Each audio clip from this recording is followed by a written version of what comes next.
hoy terminamos más bien la serie de Imparable, en la parte 5, el capítulo 5 de esta serie, en 5 semanas. Y hoy quiero hablar a la iglesia en general, es decir, a lo que es la congregación de Casa de Vida, que somos nosotros como iglesia.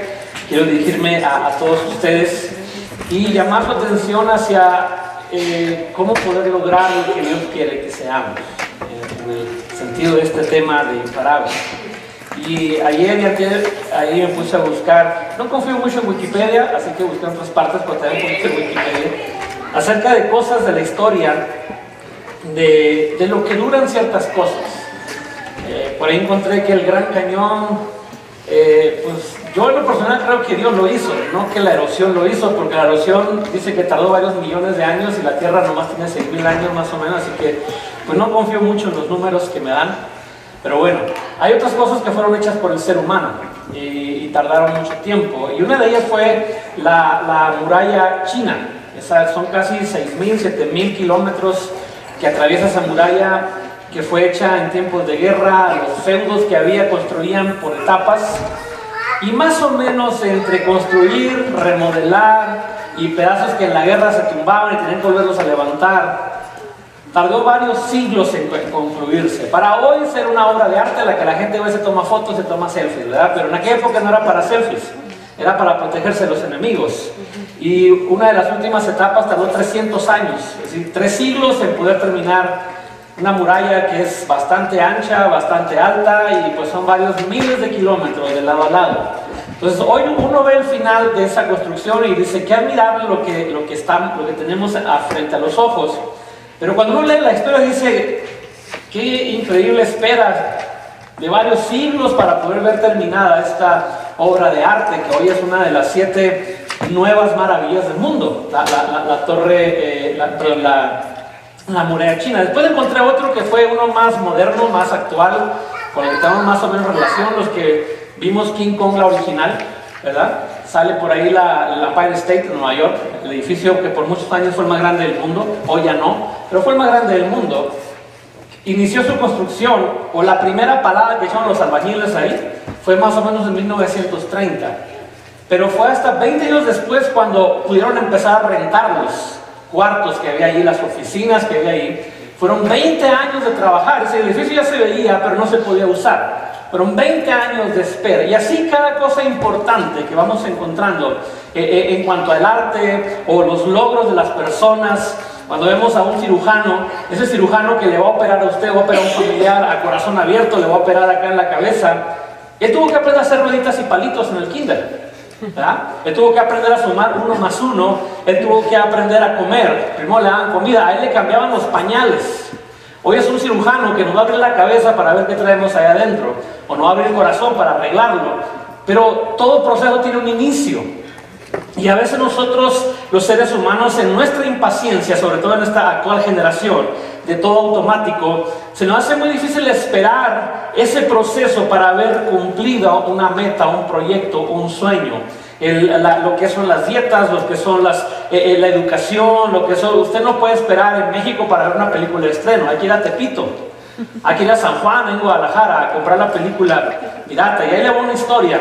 Estábamos ahí en San Juan, en Guadalajara, comiendo, estaba yo con mi superintendente y nos llegaron a vender cassettes y discos. Y le preguntó mi superintendente en broma, ¿no tienes el nuevo de Marcos Witt? Pues para nuestra sorpresa, sí lo tenía. Pirata, el CD de Marcos Witt. Nos quedamos así, no, pues ahora cómpralo, ¿para qué lo pidió, verdad? ¿Sabe? Somos demasiado impacientes los seres humanos. Queremos ver las cosas inmediatamente hechas, y esa impaciencia nos ha llevado a cometer pecados.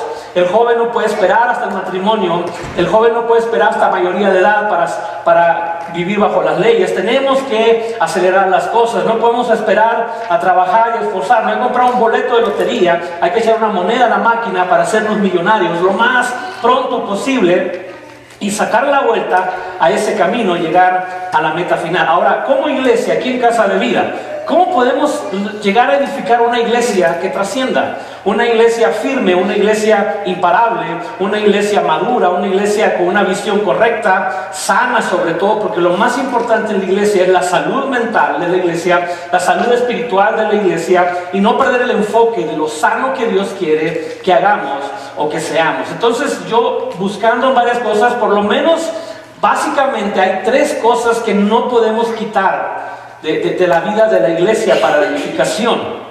En verdad, nuestra iglesia vive bajo 5 propósitos, que es comunicar la palabra de Dios, que es afirmar a las personas en la fe, que es el reconocer y amar a Dios sobre todas las cosas, que es el preparar al creyente para una vida de madurez, y que cada creyente pueda llegar a desarrollar una habilidad para la honra de Dios y para la vida de las demás personas. Son 5 propósitos. Pero hay 3 fundamentos que yo, buscando, analizando y apuntando varios, fui eliminando, para no ser muy larga el mensaje esta mañana, y me quedé con 3 que considero son los más fuertes que no podemos quitar de la iglesia, sin decir que los demás no sean importantes. Y solo le quiero compartir de esta mañana 3 cosas que la iglesia debe de tener para afirmarse como una iglesia que trascienda, independientemente del tamaño de iglesia, porque creemos que el tamaño es lo que trasciende en la iglesia, pero lo que trasciende son otras cosas en la iglesia, y son esas que quiero compartir esta mañana. Número 1, la iglesia debe de edificarse en la unidad. Y ese término de unidad tan manoseado en la iglesia, porque hay gente que a veces dice, es que aquí no hay unidad. Siento que esas personas ni tienen la menor idea del concepto de lo que es la unidad. No sé qué significa comunidad, a estar todos pegaditos, hombro a hombro, cachete con cachete. No entiendo yo cuando la gente habla de, es que no hay unidad en la iglesia, es que la iglesia tiene que estar unida. Y sí, esa idea inicial suena bien, pero hay que entender qué significa este asunto de unidad. Que a dónde nos lleva cuando hablamos de la iglesia necesita unidad. Bueno, la iglesia debe edificarse en la unidad. Y cuando hablamos de unidad, tenemos que entender claramente el término unidad, y tiene que ver con caminar y jalar todos para el mismo rumbo. Es algo muy fácil de entender, muy práctico de entender. Se trata de que, a pesar de que de nuestras diferencias, de nuestros gustos, de nuestra madurez o experiencia tan diferente que puede haber entre nosotros, llegamos a un acuerdo de caminar todos hacia un mismo lado, de ir todos hacia una misma meta, de llegar todos a invertir el esfuerzo, la pasión, el corazón, el tiempo, la energía, los recursos materiales, los talentos que puede haber en la iglesia para cumplir lo que Dios nos está pidiendo que hagamos. Eso es unidad. Yo puedo pensar diferente. A lo mejor a usted le gusta la música regional mexicana, ¿no? Y le gusta Nacho Galindo. Está bien, si un día Nacho no puede ir para acá, lo traemos, no hay problema. Pero usted que es un pastor rockero, y usted dirá, no coincide con un rockero. Me hubiera conocido hace más de 25 años, a lo mejor sí, pero es que mi genética ya no me dejó ser rockero, ¿verdad? Pues a mí me gusta mucho el rock, me apasiona la música. El rock es el diablo, hermano, se toca en los lugares donde no hay luz. Me dijo una hermana así, le dije, bueno, pues la música que a usted le gusta la tocan en las cantinas, así que ahí vamos parejos, estamos empatados, hermano, no se agüiten. Pero sabe, tenemos diferentes gustos en la vida cristiana, y en los gustos no hay problema. No hay problema. El asunto es que usted y yo nos podemos poner de acuerdo para cumplir el plan de Dios. El asunto es que podamos establecer un objetivo y dirigirnos hacia allá todos juntos y poder honrar a Dios con nuestro esfuerzo. Lucas 11:23 dice, el que no es conmigo, está hablando Jesucristo, el que no es conmigo, contra mí es. Y el que conmigo no recoge, desparrama. Si quieres subrayar esa última parte, el que conmigo no recoge, desparrama. Son palabras de Jesús, fuertes, pero muy claras. O estamos del lado de Él o no estamos del lado de Él. Yo no puedo decir, yo soy un cristiano a mi estilo, estás del lado tuyo, no del lado de Él. Yo soy un cristiano a mi manera, estás de tu lado, no del lado de Él. Usted no puede hacerse socio de un lugar. Usted no puede abrir una cuenta de banco en cualquier banco y luego llegar y meterse a la caja y decir, es que es mi dinero y puedo entrar cuando yo quiera. No, aquí hay reglas. Estamos bajo las reglas del banco, bajo las reglas de un club deportivo, de un club de lo que sea. Yo pago mis impuestos, puedo entrar a la casa hablando cuando yo quiera. Sí puedo entrar, quién sabe si lo dejan salir, ¿verdad? Yo pago mis impuestos, puedo entrar al banco internacional o al banco más importante de Estados Unidos, están todos los recursos y agarrar, porque yo pagué mis impuestos, vengo a recuperarlos hoy. No se puede, hay reglas. Bueno, la Biblia también tiene principios, no me gusta el término reglas, tiene principios con los cuales cumplimos lo que Dios espera de una congregación. La iglesia no puede decir, somos una iglesia y lo hacemos a nuestra manera como iglesia. No se puede. La Biblia nos enseña cómo debemos ser como iglesia. La unidad significa que estamos de acuerdo en lo que Dios quiere que hagamos, nos ponemos de acuerdo todos nosotros para cumplir eso que Dios nos pidió que hiciéramos y pagar ese precio que Dios nos pidió. Imagínense una pequeña barca, esa es de remo, y sube a las personas más increíbles para remar, los que han ganado medallas olímpicas en canotaje o en remo.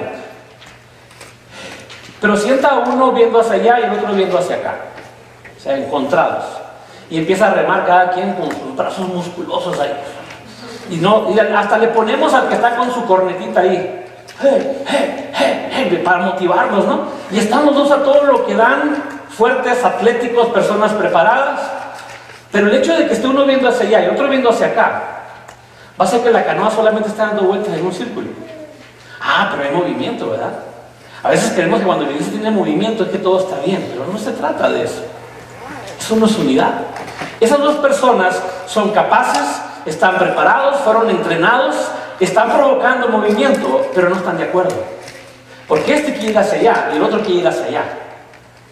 Hasta que no se pongan los dos de acuerdo y den hacia el mismo lado, esa canoa va a avanzar y va a avanzar fuerte porque están listos y preparados para hacer lo que deben de hacer. Así la iglesia. Cuando la iglesia nos ponemos de acuerdo y nos dirigimos hacia una misma meta, hacia un mismo rumbo todos nosotros, no estamos desperdiciando ni desparramando los recursos de Dios. Los estamos recogiendo y estamos a favor de lo que Dios espera que seamos, a favor del reino de Dios. Como iglesia en Casa de Vida, lo que necesitamos enfocarnos es que vamos a edificar cada cosa que hagamos, grande o pequeña, mediana, en tiempo largo o en tiempo corto, a largo plazo o a corto plazo, como sea, tenemos que edificar en la unidad. Es decir, todos estamos de acuerdo en lo que estamos haciendo. Cuando no estamos de acuerdo o simplemente no me quiero involucrar en eso, estamos poniéndonos contra los que los demás están haciendo y estamos haciendo más, la resistencia es más difícil avanzar. Hay una frase que escuché hace muchos años de un líder de hombres allá en México que decía esto. Decía, cuando pocos hacen mucho, se logra muy poco. No importa que hagan mucho esos pocos, siempre todo va a ser poco. Pero cuando muchos, aún haciendo poco, se logra mucho. Eso es estar de acuerdo. Cuando los que seamos, todos los que seamos, estamos de acuerdo en hacer, aunque hagamos poco cada quien, se va a avanzar más. Que un grupo pequeñito haciendo mucho y haciendo un gran esfuerzo, va a haber menos resultados. Cuando Dios nos invita o nos llama a servirle, Él está esperando que todos nosotros digamos, sí, yo iré en tu lugar, o iré en tu nombre, Señor, lo voy a hacer. Él no espera que sea 1, 2 o 3 personas. Él quiere que nos pongamos de acuerdo todos nosotros, la congregación, para lograr edificar la iglesia y para poder honrar a Dios en lo que Él necesita ser honrado, en lo que Él espera de nosotros como personas dentro de una congregación. Número 2, la iglesia debe edificarse en la oración. El tema de oración, que poco a poco ha ido perdiendo fuerza, o pierde fuerza a través de los años en la vida de muchos creyentes, debe de recuperarse. La oración no es un programa en la iglesia. La gente está desesperada porque la iglesia tenga programas de oración, porque es el único día que van a orar y se acabó. La tradición en nuestra cultura latina, nuestra tradición de religión es Semana Santa. Es la única fecha en que las personas más o menos se portan bien. Pero la última semana de Semana Santa, cuando se acaba Semana Santa, que en Semana Santa yo no voy a comer carne, pero la última semana, yo me acuerdo que iba a las playas, yo no era cristiano. Ah, Dios mío, eso de no comer carne era puro preparación para lo que venía después, ¿verdad? Unas cervezas por todos lados, música por todos lados, y nos olvidábamos de cualquier cosa, pero nos portábamos bien por un tiempo. No 40 días, no le crea eso de 40 días, no se la crea a nadie. Así es la oración para muchas personas. ¿Cuándo hay programa en la iglesia para orar? ¿Por qué? ¿Quieres orar? Ora.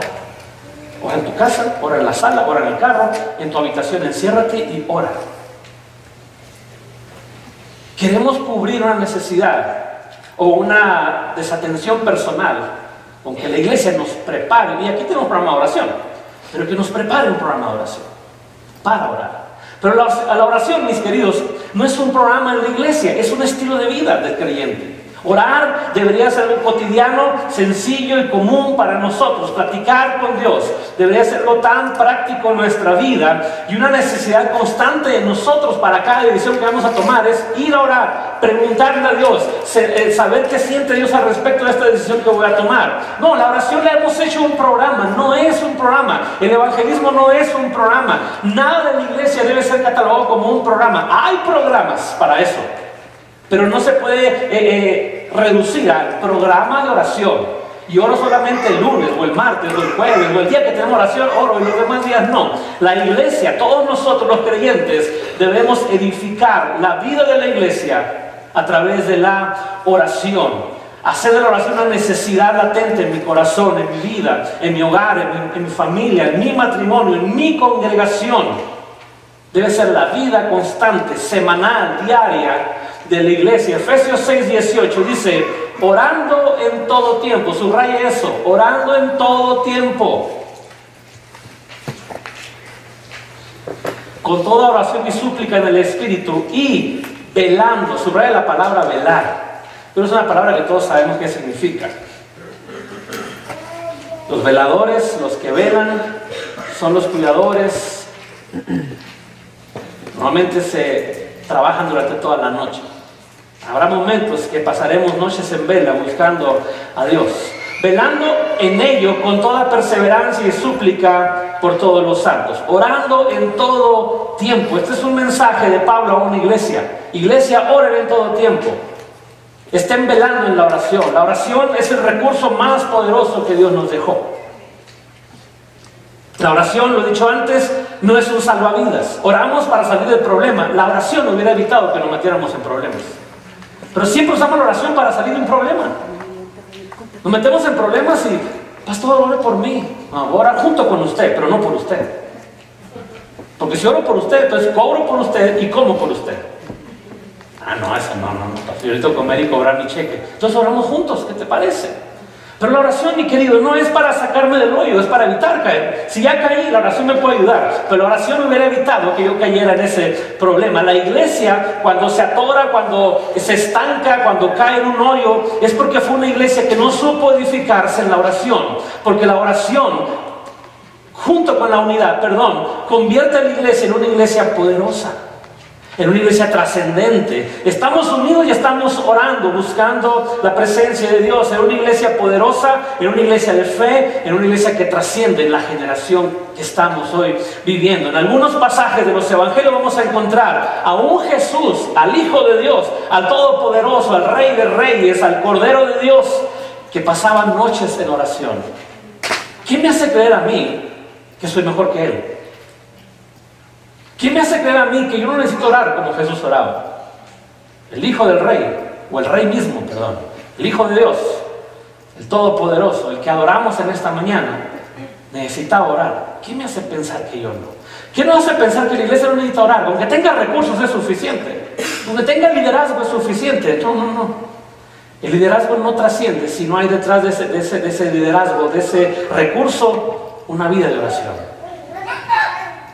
Lo mejor que Dios nos ha regalado. Esta semana pasada usted vio por televisión el fallecimiento del evangelista más reconocido de la historia, y una de las cosas que él tenía muy en claro era la vida de oración. El orar. Y orar es platicar con Dios. Hay un pastor que ya falleció, que fue un evangelista increíble también, y él fue al seminario a darnos unas pláticas sobre la oración, porque era un hombre de mucha oración. Es un hombre de un pueblo. No tuvo los grandes recursos en su adolescencia, pero desde muy joven empezó a orar y a buscar a Dios. Y Dios lo llevó a edificar una iglesia en Tijuana con más de 20,000 personas y viajar por todo el mundo en sus campañas de sanidad divina. Y él nos decía, la pregunta que le hicimos, alguien hizo la pregunta, dice, hemos sabido, Pastor García, que usted ora por toda la noche. ¿Cómo le hace? Son muchas horas. Dice, a veces paso 4 horas, dice, de mi oración nomás diciendo, gracias Dios. Gracias Dios, qué bueno eres Dios. 4 horas repitiendo las mismas frases. Y por la mañana me levanto como si hubiera dormido toda la noche. No tengo que hablar mucho con Dios, simplemente decir lo que estoy sintiendo. La iglesia a veces se atora y decimos, ¿cómo oramos, pastor? No sabemos orar. ¿Cómo edificar este asunto? Edificar la iglesia en la oración. Orando en todo tiempo, velando en la oración. Jesús oraba toda la noche. No dice la Biblia que platicaba con su Padre. Los planes, quizá lo que iba a pasar el siguiente día, no sabemos. Lo que sí sabemos es que había una necesidad de orar.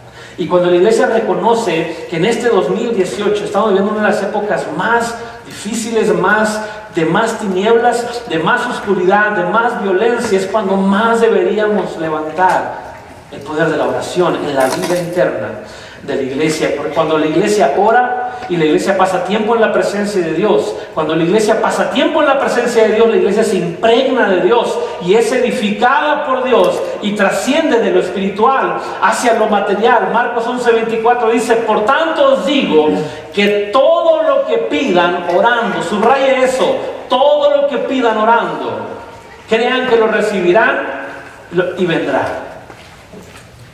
Créanlo, que todo lo que pidan orando, pero no es orar hoy y no orar dentro de un año. Este tipo de oración es una oración constante. Estamos en la presencia de Dios. Podemos entrar y ser impregnados de lo que Dios es y lo que Dios quiere hacer. Podemos sentir claramente el latido del corazón de Dios, el sentir de Dios, la idea de Dios, la palabra de Dios se vuelve fresca en nosotros. ¿Por qué encontramos vidas cristianas frías, apagadas, secas, sin ilusión, sin expresión? Es porque falta esto. Hay una necesidad de esto, mis queridos. 7 pasos para el éxito. Yo te doy uno, la oración.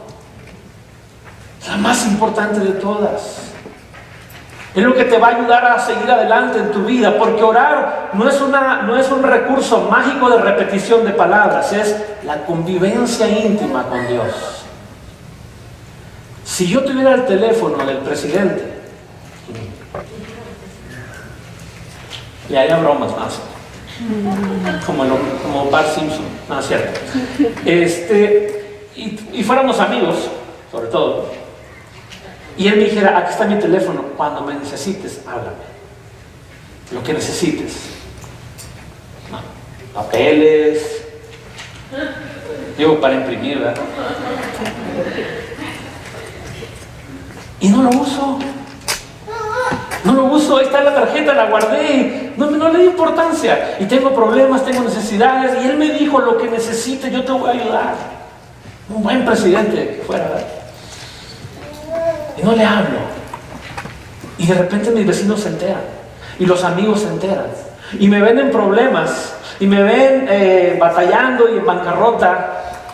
Y dicen, ¿qué le pasa a este? Tiene el teléfono y no habla.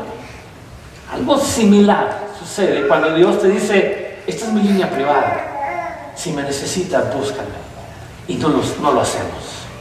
Queremos resolver la vida nosotros. Queremos salir de los problemas nosotros. E ignoramos que Dios me dio su línea privada, su oficina particular, donde dice, cuando me necesites, pídemelo y yo lo haré. Y no lo hacemos. Lo hacemos quizá en el momento ya de más angustia. En el momento ya donde el agua está llegando a la nariz, pues, ok, vamos a orar. O mandamos decir a la iglesia fulana, pues, ahí te encargo, oren por mi necesidad, y yo me voy a jugar fútbol. No, así no es, así no funciona. Yo tengo que hablar directamente con Dios e impregnarme. La iglesia tiene que recuperar la importancia de la oración. Y número 3 y último, la iglesia debe edificarse en el amor por las personas. Creo que esta es la manera de canalizar lo que Dios va a hacer. Nosotros somos un canal, nada más. No somos el receptor, somos un canal. Nosotros no recibimos y lo retenemos. Eso es egoísmo. La iglesia no va a retener el amor de Dios. Los recursos materiales, financieros no se van a retener en una iglesia. Decir, oh, nuestro fondo de ahorros, nuestro fondo del banco son $30,000, son $40,000, son $100,000. Y ahí se están pudriendo los $100,000 porque no somos capaces de dar donde hay necesidad. Es egoísmo. Oh, Dios nos ha amado, nos ha bendecido, nos ha visitado en la iglesia, Dios, y retenerlo. Eso es egoísmo. Eso no es lo que Dios quiere. La iglesia se edifica cuando amamos a las demás personas, especialmente a los que no han nacido de nuevo. Cuando hablamos de amar a personas, no podemos limitar el amor hacia nosotros solamente aquí en la iglesia, que nos conocemos un poco más y confiamos entre nosotros, o solamente en aquellos con los que me llevo mejor. Eso no es amor. La Biblia dice que si yo amo a mis amigos, no es digno que me aplaudan. Jesús dijo, ama a tus enemigos, ora por ellos. Eso te lo voy a reconocer. Cuando amamos a quien nos ha lastimado y nos ha dañado, eso es lo que Dios espera. La iglesia debe de edificar en el amor de Dios por las personas. En la Biblia Jesús nos enseña que el amor entre nosotros, cuando es real, va a trascender fuera de aquí. El amor no es lo que sentimos, es decidir. Ya lo hemos dicho antes, yo decido amar a las personas. No porque me caen bien, me puede caer bien mal esta persona. No chocamos en muchos aspectos. A lo mejor él tiene una forma de ser tan extraña y él puede pensar lo mismo de mí. En cualquier cosa, a lo mejor es americanista. Yo amo a Keila, es americanista. ¿Qué voy a hacer? Tengo que amarla porque yo soy el que la ame. Aunque ayer empatamos. Tenemos que amar a las personas que son diferentes a nosotros, que nos han lastimado. Cuando la iglesia hace una forma de ser, y en esa iglesia solamente son aceptadas las personas que encajan en esa forma de ser, esa no es una iglesia, es un club donde elegimos quién va a estar y quién no va a estar. Cuando la iglesia abre sus puertas a cualquier tipo de persona, sin importar su pasado, pero sí preocupados por su futuro, eso es una iglesia. La iglesia debe de actuar como Jesús actuó. Hay un pasaje en la Biblia donde Jesús va caminando y llega un líder romano y le dice, quiero pedirte un favor, quiero que ores por uno de mis colaboradores, uno de mis siervos. Jesús le dijo, vamos. Le dijo, no vayas. No soy digno de que entres en mi casa, pero desde aquí dilo y él va a sanar. Y Dios dijo, qué impresionante la fe de este hombre. Jesús dijo, qué impresionante la fe de este hombre. Leyendo, algunos analistas de la Biblia dicen que esa persona estaba pidiendo una oración por uno de sus siervos que era homosexual y tiene una relación con él. Por eso le dijo, no entres en mi casa. En otras palabras, me da vergüenza que tú vayas a mi casa. No digo que la Biblia no habla de eso, no lo especifica, pero según la historia y los que analizan, en ese tiempo era muy común que eso pasaba. Esos líderes compraban como esclavos, pero eran hombres o mujeres, y eran parejas de ellos, o sea, hombres o mujeres. Usted dice, pastor, ¿usted estaba probando eso? No, estoy contando una historia, lo que la Biblia dice. Y Jesús sanó a esa persona, y lo habló de la fe de este hombre. Si es verdad eso que los analistas dicen, que hay una posibilidad de que ese hombre era un homosexual y Dios lo sanó. No sabemos qué pasó después. Quizá en el cielo vamos a encontrar que esa persona, después de ser sano y saber por qué, entregó su vida a Dios y cambió todo su estilo de vida. No sabemos. Lo que quiero mencionar con esto es que el amor por las personas no podemos ponerle una línea y decir, hasta aquí vamos a amar, después de aquí necesitamos que cambies para amarte. Porque el amor es amor y decido amar a las personas. Dice Juan 13, 34, 35, dice, un mandamiento nuevo os doy, que os améis unos a otros como yo os he amado, que también os améis unos a otros. Subraya esto, en esto conocerán todos que sois mis discípulos. En esto conoceráis todos que sois mis discípulos, si tuvierais amor los unos con los otros. Todos llegamos a Dios contaminados de algo, y Él nos amó. El amor de Dios no ve fronteras, pero el amor de Dios cambia y transforma a las personas.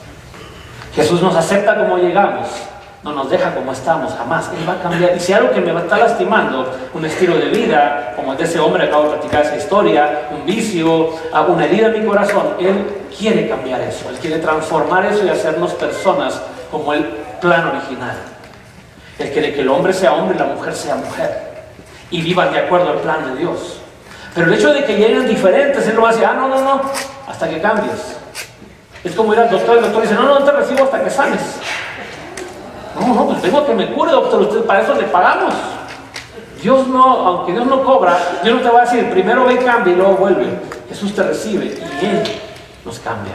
Pero la iglesia debe de aprender a edificar en ese amor, en el amor a las personas. Si una iglesia se edifica en la unidad, en la oración y en el poder amar a las personas, la iglesia logrará, sí o sí, va a cumplir la tarea que Dios nos encomendó. No importa el tamaño que lleguemos a hacer, no importa las metas personales que logremos alcanzar. Si la iglesia se edifica en la unidad, todos jalamos para el mismo lado, todos remamos hacia una sola dirección. Si nos edificamos y rescatamos la vida de oración en la iglesia, si el amor por las personas es la prioridad nuestra, porque lo que más debe causarnos alegría no es el reporte económico de la iglesia, no es la marca del piano, la marca de la batería, no es el tamaño del edificio. Lo que más debe causar alegría, porque la Biblia nos enseña que eso es en el cielo, es cuando un pecador le entrega su corazón a Dios.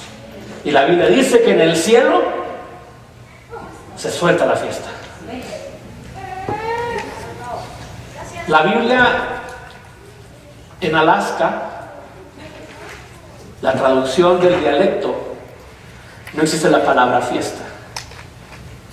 Esto es un extra nomás, se lo voy a pasar gratis. La Biblia en Alaska, lo escuché de un misionero que fue maestro, dice, cuando un pecador se arrepiente, en el cielo hay movimiento de rabo. Porque ellos así dicen, cuando festejan dicen, movemos el rabo. Eso es fiesta en el cielo para ellos en su traducción.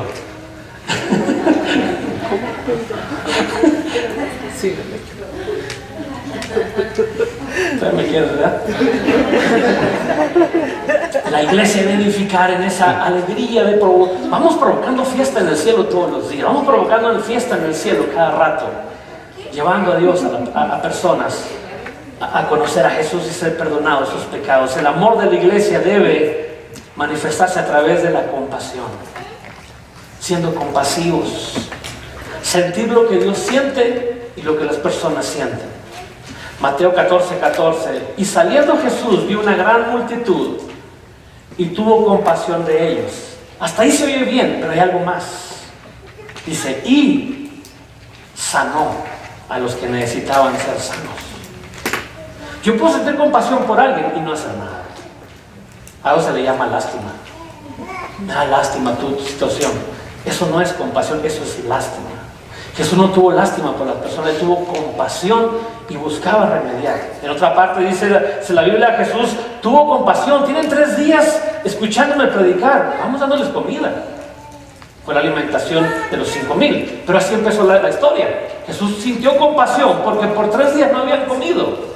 La iglesia debe de moverse a través de la compasión. Todo lo que hacemos aquí, todo esfuerzo, mis queridos, que hacemos en cualquier aspecto, tiene que ser dirigido hacia algo. En primaria, y recuerdo en la clase de ciencias naturales, en el libro que teníamos, todavía tengo aquí la imagen de un cristal, una figura dibujada de un cristal, donde pasaba la luz del sol, que a cierta distancia que la ponían, reflejaba la luz del sol hacia muchos lugares. La distribuía la luz hacia muchos lugares. Pero cuando uno empezaba a mover, y eso lo hicimos algunos cuando teníamos una lupa, ¿se acuerdan? Y quemábamos hormiguitas, qué gacho nosotros, ¿no? Así, entre más uno enfocaba, la luz que se desparramaba empezaba a centrarse a un solo lugar y podía producir lumbre.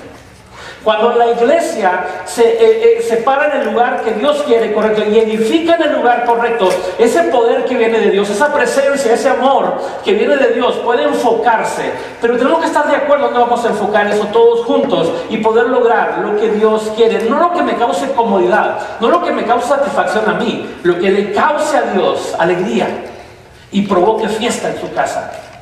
y dedicarnos a trabajar hacia eso. Eso es una iglesia imparable. Esa es una iglesia que trasciende. Casa de Vida queremos ser, queremos llegar a esa meta, queremos llegar a trascender en nuestra comunidad, no en la competencia, no en compararnos con otra iglesia. Esa no es tarea nuestra, ni es de nadie, y la vida es muy corta para perderlo en eso. Sino el ser trascendentes es lo que Dios quiere. Y enfocar nuestra fuerza y lo que Dios nos dé y nuestros recursos hacia el punto claro para producir fuego, lumbre, vida, energía, poder, resultados. Esa es la iglesia que queremos ser. Todo lo que hagamos aquí, mis queridos, cuando usted escucha a alguien aquí enfrente decir, hermano, necesitamos esforzarnos en esto. Si no cumple con esto, no lo volvemos a hacer. Si todo lo que hacemos no pasa por los 5 propósitos que queremos vivir como iglesia, no lo volvemos a hacer. Es perder el tiempo. Necesitamos siempre ser sabios. Eso lo hablamos la semana pasada. Ser sabios y tomar las decisiones correctas para que todo lo que hagamos, Jesús sea exaltado, que es lo mejor de todo. No lo que me causa comodidad. A veces lo que Dios quiere es al revés. Él quiere ponerme incómodo a mí. Porque la incomodidad va a hacer que me mueva del lugar y haga algo para cambiar las cosas. De otra manera, las cosas no funcionan. Póngase de pie esta mañana.